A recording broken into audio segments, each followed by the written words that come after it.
Anyway, we were talking about the UAP hearings and Grush and the things, what came out, and we both were like, Grush is not a whistleblower. No, no, he's not. No. He's only telling third-party information. But Second, third, here's yeah, exactly. the people that were actually giving Grush the information and Congress the information were there. They're behind closed Yes, doors. yes, yes. Grush was hearing this over a conversation, talking to Burchett and saying, okay, now you go out and you relay it. For him to be considered a whistleblower isn't really accurate. And No, not no, you'd have to be documents firsthand, he right. put forth, the documents he put forth, for them to be taken literally or to be respected as an authentic document and or a legal document in a court of law and certainly in Congress, that would have had to gone through a lawyer would have had to look at it. This is authentic and can now be used as an alternative to the original. Correct. So none of the documents were original.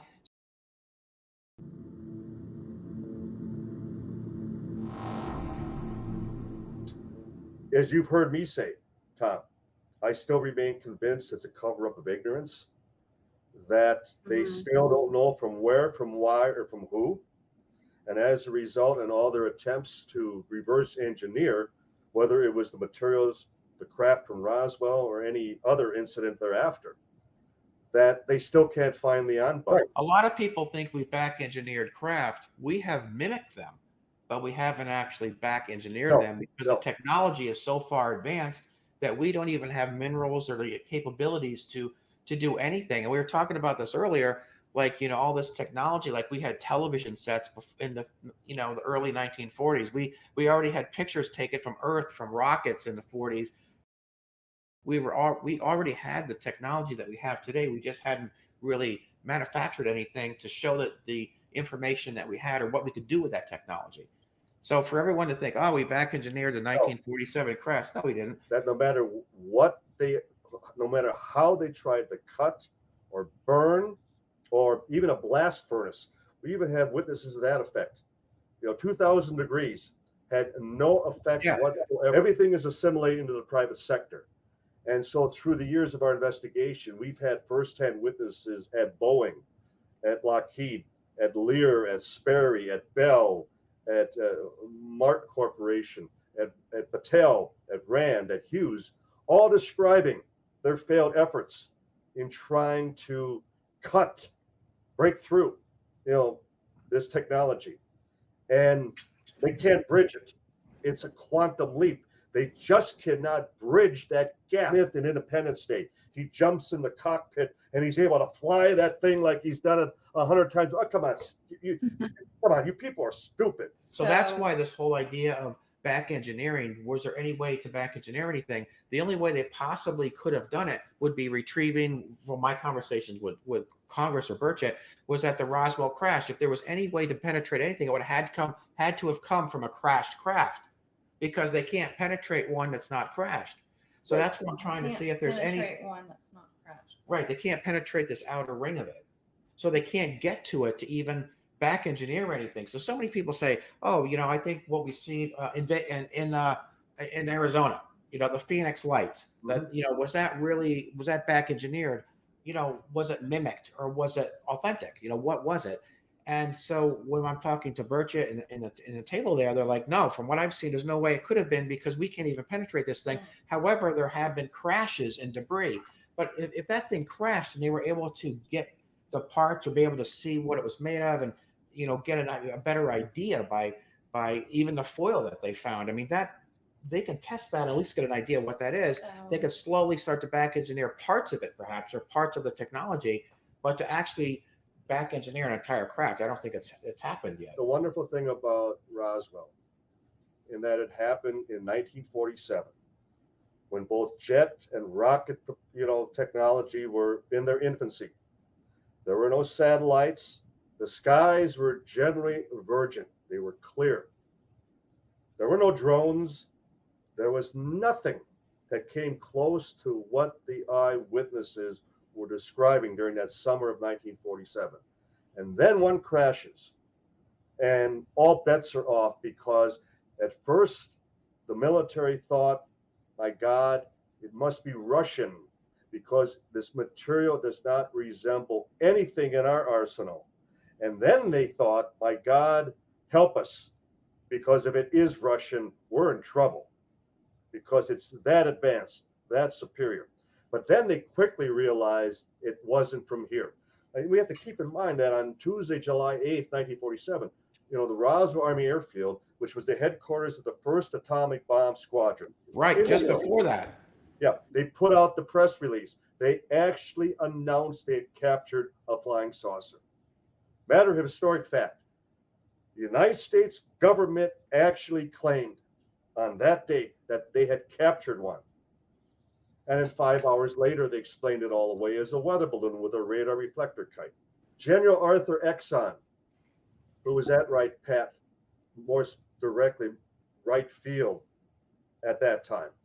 And it was at Foreign Technology Division, which would do all the testing and analysis and the back engineering of anything they recovered from Nazi Germany after World War II.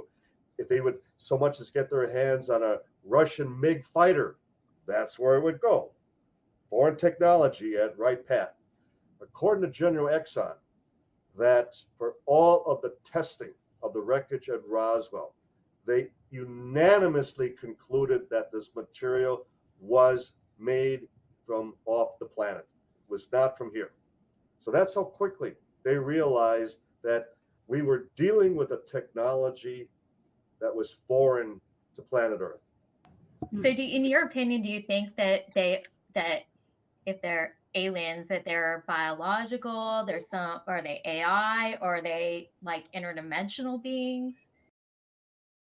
Elon Musk revealing a second patient has been implanted with Neuralink, an experimental brain-computer interface that allows patients to control technology with their mind, to more efficiently interface with the digital world and even compete with artificial intelligence. Back to Neuralink, Musk hopes to implant 8 more patients by year's end. What's your feeling on the fact that maybe we are the most advanced, biologically advanced person in the universe? A more advanced brain with a chip in it, and that we are now going to be connected to, the internet. As far as the galaxies go, that humans are now the most advanced biological being, and that's why there might be a need for us. Well, Thom, I think you've come across this even in your own research and then even by your own experience. And that one of the things that they are specifically intrigued, fascinated, and then using us for is in trying to recover that. We're the most advanced biological being, which they probably have gotten so far away from that they've lost a lot of the emotions, they've lost a lot of things that make us human. And so we become of interest for our. Right. They're like machines, right? And I also think that the O negative. I was going to say like robots. Just imagine, just being a robotoid, just being something that really has no emotional connection to anyone else or anything else. Music, art, what have you? We think we're nothing special, but we are special in that regard. Our minds are dialed back. Look at someone who's autistic. They can listen to one song and then bang out Beethoven. So we are, I think, regulated in some way. There's got to be a way to tap into more of our brain power, and I think they're able to do that. So you take a human being who's got 140 IQ, you give them a chip, you turn them into more of an advanced human being. Now you've got almost like these superhuman extraterrestrials. And I think that's where we're going. I think that's, kind of what we're seeing or what we're up against. If that's the case, then they don't need resistors and EEPROMs to control their crafts. That's why I say that the technology we have is mundane compared to what we're looking at. I think that there's going to be a connection between that person or that individual and the craft itself. There's going to be like they're connected as one. So you're telling me I can rule the world? Basically. You could rule the world, right? So just give me like 5 years. You keep wearing that dress, you can. But what you're also describing, Thom, and that would be the extent on what's interesting too is that in so many of these occupant as well as abduction experiences, that they all appear to be clones. They all are identical. It's like they've all come out of the same sardine can, so to speak. But that AI would eliminate our uniqueness.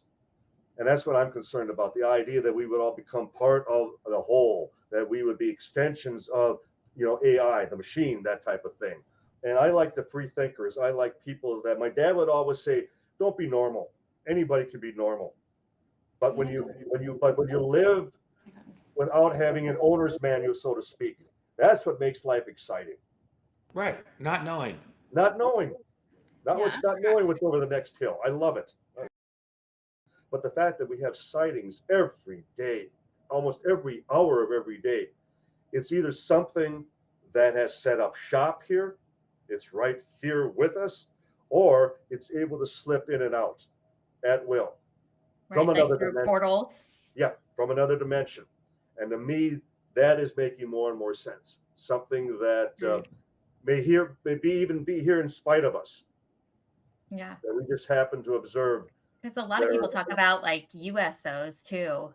Yes, And underwater. perhaps that they have a base That's underwater. certainly the case. That's certainly that they have established a base, and that would be also, the most scientific possibility that they would, in a long-term observation of planet Earth, that they would have a base, for example, on the moon, on the backside of the moon, or at the bottom of the ocean, or at Antarctica, or at the Arctic Circle, that type of thing.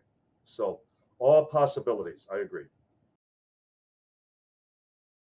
Planet, the way it rotates on its axis, is able to house millions of species simultaneously because we've got brackish water, salt water, Right. Water. yes, the toxic water, and we've got the desert, rainforest, and so this is like the only planet that actually offers all these unique climates at the same time, and so it becomes like our galaxy's arc. I mean, we've had what, Don, 5 or 6 global extinctions, Mhm. and yet we've got 9 million species, and we're finding more all the time that don't even make sense to have these weird characteristics. To compliment you, Thom. I mean, it's very astute on your part. I've never, observed you really get that deep before, but that's wonderful, because as we have often pointed out, that right here on planet Earth, whether we're talking about the depths of the ocean or the highest mountain peaks, every possible species, creature, living entity here on this planet, those conditions exist on other planets as well. I mean, just about all such living conditions that could be extant throughout the universe are right here on planet Earth. No different than every mineral, every metal, everything that is here on planet Earth is extant throughout the universe. You know how we know that? Every time a meteorite strikes, Right. made of the exact same compounds that are right here. Our Earth was stopped, for lack of a better word. Well, as you also suggested, that as hard as anthropology has tried to establish, a continuation as far as from the apes up to the humans, there is no connection.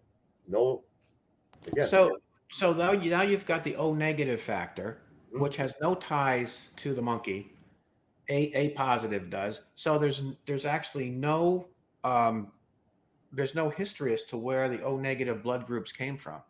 Now the majority of them are Bostonians, and my body temperature runs 1.5 to 2 points below normal. Pretty much everybody with an O negative. So it's almost like we're a species within a species. And so when I have this discussion with other people, they're like, "Oh, nonsense, that's impossible." Well, we just talked about having 9 million species after 5 global extinctions. Why would humans not have a variation? Yeah, you're an Aquarius. Good point. Different. Right. You're an alien. Because I'm Aquarian, yeah. Yeah, he's an alien, basically. And that if we are truly dealing as far as with an alien life form, that we should then expect the same with them. I remember asking Dr. Michael Swords and even the late scientist, the famous scientist Arthur C. Clarke, would suggest that we should not expect aliens to be, three-eyed monsters and, demonstrate as far as, physiological, appendages and things much unlike here on planet Earth. And for the same thing we were just talking about, that whether we're talking about the depths of the ocean or the highest peaks, that we're talking about 2 eyes, ears, a mouth, that type of thing, internal organs, and essentially, whether at the greatest depths of the pressure of the water or at the thinnest atmosphere, that we're pretty much all related. And that may be the case even throughout the universe itself. That in that regard, we may all be related. We are the final result. We are the one that got released, right? Because there had to be human beings, if you will, that failed because they didn't have this or they didn't have that, or we didn't have gallbladders. You and your viewers, Don't we just evolve though? yeah. But here's what speaking of that, I'd like you all to consider. The eye, the function of the eye. It's like a camera, correct? It has to invert the image. The brain inverts it, flips it, correct? Right, in the back, right. How would that evolve? Think about that. Just imagine for 1,000 years, 10,000 years that it didn't do that. How could you function? Debate with a college campus as far as with someone on that order. And that ended the debate because he could not come up with an answer. I was thinking, I'm like, I can't think of an answer for that one. He said, I've never considered that. No one has ever mentioned that. How could the eyes possibly evolve? Right. For what they do. And here's the other thing, Don. If everything was evolving, it'd still be evolving and nothing else is changing. No. I mean, you might have an animal or a pet that becomes more comfortable in its environment, or like hypothetically, more domesticated, like a wolf or something. Yeah. And then hopefully you also will be there as far as next festival. Thom only gets allocated 2 chairs. And so I can make sure that there'll be 4 chairs at his table. Oh, that's that's great. awesome. That's awesome. Thank you. Yeah, I told you Don was all right. Yeah. Oh, Hey, thank I want to River. I don't know if you remember exactly what happened with our case or not. I do. But there were 2 spheres. One was white and one was orange. And what I saw was very similar to what was discussed at the UAP hearings, where they had the square type of apparatus inside the circle. I'm wondering if that's what I saw. Yeah, I saw it as a sphere, but it was orange and one was lit up, so I couldn't really see inside. But when I was watching the hearings, I'm like, my God, that sounds very similar to what I saw. Mhm. It didn't occur to me that there might have been something else in it. That's a common thing. Exactly. I was just going to say it's a commonality that we look for patterns. That's the Right. whole idea of either whether you're trying to reverse engineer something, duplication of effort, and the idea that you can take something into a lab and you can demonstrate that there's been a progression. And throughout history, there's been a progression with the summer of 1947 up till today. And it's because of that progression that people are able, such as yourself, go back and go, my God, I never contemplated that in the past, but is it possible? Is that what I saw? Is that what I just didn't have the information to read into what I was, perceiving? And now it's making more sense. Same thing can be said with when you deal with multiple witnesses, that every time you speak to someone new, it should hopefully provide a new line of questions for those who came before. Yeah. That's what's happening with me. Exactly. Circular. An investigation should never be linear. It should be circular, that you are always able to, digress and retreat and go back. But you want the circle to still move forward. But nonetheless, you don't ever shut the door Right. on life's experiences because, as I often say, school never lets out. That's a good point. Exactly. So when I first saw it, I used to refer to it as an orb, like an orb, right? Then it was, I'm like, no, it's not really an orb because that's more paranormal ghost type of a verbiage. It was a sphere. And then I see, all these other testimonies about a sphere with something inside of it. I'm like, oh my God, that makes sense. It's like you said, school's never out. And so I'm even learning from my own experience. My most curious thing is obviously during the digs and the wreckage, was there any type of, like in the lab, I'm sure you guys have tested some certain things. Was there any types of higher frequencies or was there something that typically showed that Magnetic it was anomalies or something, not, yeah. yeah, like not natural? Good question. Very good question. In fact, when like a fragment would be electrocharged, would be subjected Mhm. even to magnetism. And you see, Right. first of all, if it performs, if it reacts just like you would expect a conventional alloy to perform. And that was one of the things that I think very early on, even the government concluded that the phenomenon was electromagnetically powered, propelled, I was thinking, yeah. because whereas our polarity here on planet Earth is of a negative charge, that this was positive. And that's one of the reasons that you would have the electromagnetic effects, that it stalls automobiles and planes. And if it's hovering over your home, you'll have a quick blackout, that type of thing. Mhm. So to date, anything that has been recovered does not react that way. It seems that it's rather dated. It seems rather neutralized. And Mhm. Professor Kembler would suggest that we don't know the rate that such things have degraded over the past 77, going on 78 years. And so I guess we need to take that into account. But Right. What about the glass though? The sand was glass. When was that found, and was that ever part of a list of abnormal findings? it was discovered 2 months after the incident by Rickett and La Paz. And then there were ranchers in the area that also reported it. And in our efforts to try to find it in recent years, we have two sources. And so, See, with our incident, the thing that happens with our incident, the corn grows about 17 feet tall, yeah, and that's and a mile down the road or half mile down the road, it's 5 or 12 feet. 6 feet. Right, Well, right, 5 or right. 6 feet. And so Oh, it's and we've had areas there where nothing grows at all, and yet nobody cares. It's like, ah, whatever. Those are the telling things to me. I mean, that is physical. yes, yes, And yes. just like the glass is physical. How come no one goes, oh my God, they actually found something? Travis were there. You and I were both at the site there, and the rings were different. So there is an effect on the environment. And I think that needs to be looked at more seriously. 3 major accounts here that all had an environmental impact. Give you Is an there example. radiation? Well, possibly, or microwave. There have been landing cases. The famous Delphos, Kansas case, where there was a phosphorus ring that would glow nights thereafter, and then it had dehydrated the soil, that the soil would never germinate again, and it would repel water.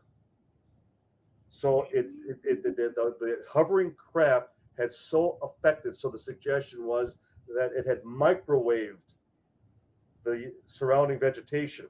That's interesting. One of the things that also has been, tested within a lab is that the vegetation on the surface will be fine, but yet the roots will be seared, will be burnt. That would also suggest microwave. The reason they wouldn't, land on the White House front lawn, with the proverbial "take us to your leader" type of. Because they don't recognize anybody as a leader here. Well, that's that, and what's the first thing we typically do? We shoot first. Ask questions later. I think our planet just happens to have certain alloys and minerals that are of interest. Well, the late Michael Persinger from Canada, his theory was that whether it involved like earthquake lights, and that there would then be simultaneous reports of UFOs within that area, but that the shifting of quartz formations giving off luminous displays, and that any human being, anybody within proximity of that luminous globe of light, that there would be an interaction with the frontal lobe of the brain, causing them to hallucinate. Well, and then I posed the question to Persinger, well, why is it that they all hallucinate alien abductions?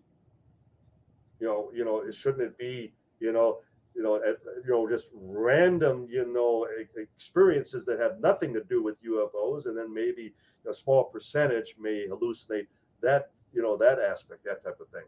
And he didn't have an answer for me.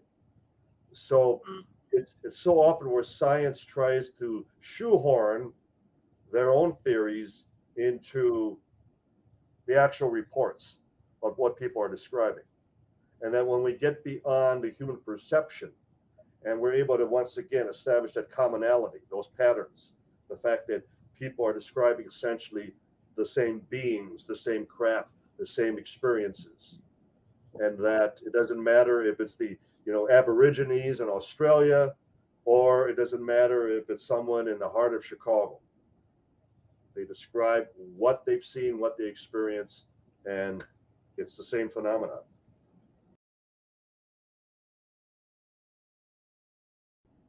So, and then we have the dig.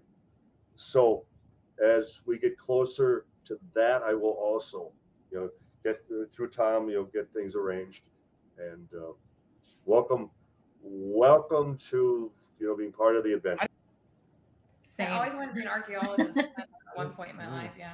And we have archaeologists, we have geologists, we have anthropologists. So we set up That different would be teams, and incredible. so we do it professionally, but we also have a grant. I mean, the fact that you have this new troop of, and I'll use that word as far as, again, all generosity, in that it's hard to find good co-hosts.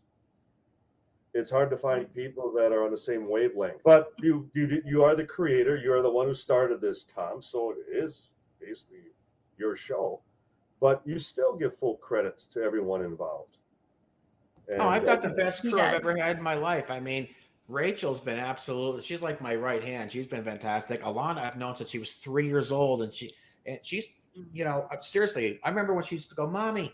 Right. I mean, her mother actually helped me out in my office in Miami. My new model, she'd come in and help me out. So I've known her since she was 3, and Susie I've known for a long time, and it just I think it's I'm grateful, because it's not like there's money in this. We're just kind of all just having fun and interviewing people that we take an interest in. we need to continue supporting the Tim Burchetts. And that Thom Reed. I do. He is actually a He's UFO. constituent of mine now. There's a lot of folks up north. They've moved down south. The actual physical harm, if you will, that has been reported to occurred to, I believe, him and his brother. It's just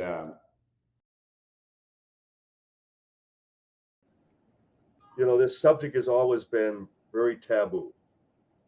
That at great risk to your career, your family life, your status within the community. That's why many of the best cases are still out there. We haven't even heard of them. And that's why it's wonderful, like podcasts such as this and anything else regarding the subject. It demonstrates great power in numbers, and the fact that the more vocal, the more light we shine on this subject, it's not going to go away. It never has, and it won't.